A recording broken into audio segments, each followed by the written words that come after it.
kusoo dhawow dhismo ka mid ah dhismooyinka ugu qadiisan caalamka ee ku yaalo Tunisia waxaa la sheegay inuu jiro ku dhawaad 1800 oo sano waxaana dhisay Roman Empire. aan gudaha u galno si aan u ogaano taariikhda dhismaha iyo sheekooyinka ku jira darbidan qadiimiga ah. cimilada waxaa la maraa 40 degree كليته وانا حل الظهور أهواء waxaan ka baxaa meesha aan ku soo degay monastery waxaan aadaa الجيم oo ku yaalo Coliseum kan u socdo dabcan dadka tareema iyo basas iyo waxa sal qaatay dhaheen laakiin kuma kalsoonanani oo taxi soo qaatay wuxuuna ii qaatay content baan ii qaatay ama 60 euro ama hadba dollar wuxuu yahay laakiin lacagtooda waxay dhahaan 200 oo diinaar baa lagu xisaabinaa marka safar waxaan geli doonaa socod doono 1 saacadood ilaa 70 kilomitir ee meesha ku jirta oo dhahay marka hal saac ka bacdi waxaan isku arki doonaa Coliseum-ka El-Jam.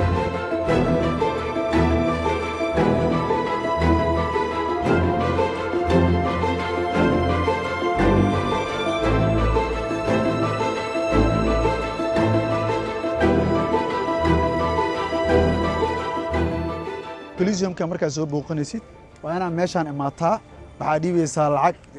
8 diinaar ah haddii aad localka tahay oo aad Tunisia degan tahay haddii bannaanka aad ka imaatana waxaa dhiibaysaa 12 markaas ka bacdi ayaa gudaha u geli kartaa.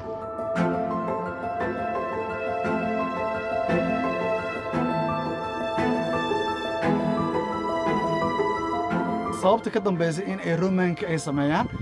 Coliseum-san oo kala ah waxay ujeedkooda adduunka markay wadamo ay ku duulaan ay dad qabsadaan dadkay guumaysadaan ama loo yaqaan slavery-ga ay waxay sameeyeen jireen dagaal gali jireen dadkii isku diri jireen ayana oo ku raaxaysan jireen waa ku baashaali jireen dadkaas marka waxa la dhigi jiray koox isku laaya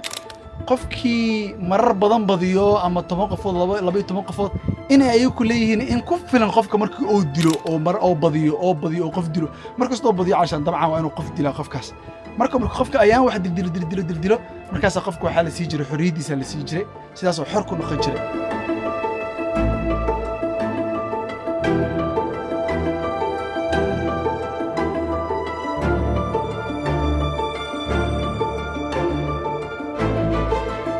waxaa laga yaabaa hadda meeshaan marka imaato qof inuu kugula qabsado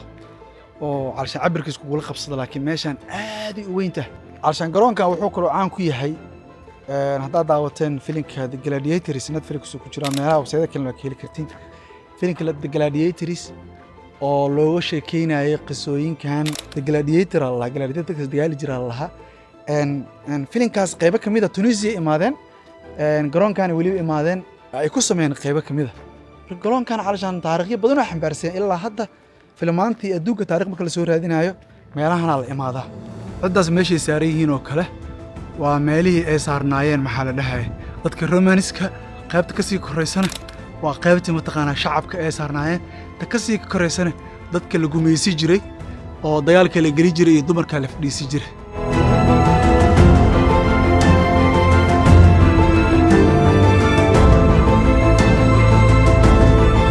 hadda waxaan soo galnay qaybtii hoose oo tunnelka hadda korkaan aad fiiridiin oo kale waa meesha ugu korayso la isku dagaalay haday garoonkii caadiga waay qaybtan underground waa dhulka hoose ku yaalaan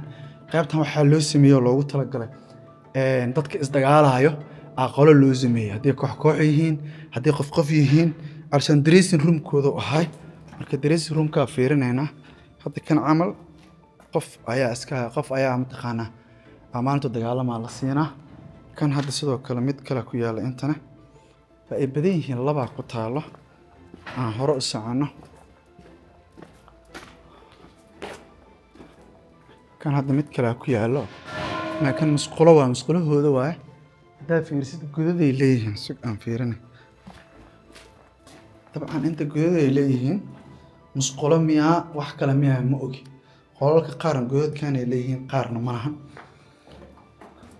qolkan amal qofka xaga jarta amal loo imaana umaleena ka bacdi waxa la leeyahay kaala waa lagu wacay waxa aaday maxaa lahaay ciyaarta dheeli kaala yaa leeyahay intuu ka baxaa marka umaleena ka soo qaad qolkan ka soo baxay oo liir dagaalan oo jarjartaan maraya wadnihiis waa qof noloshiisa 50-50 ay tahay marka muuqaalkan intaan kusoo gabagabeynaa muuqaalkan intaan kulmi doono waxaan kaga tegayaa sidaas iyo nabadgelyo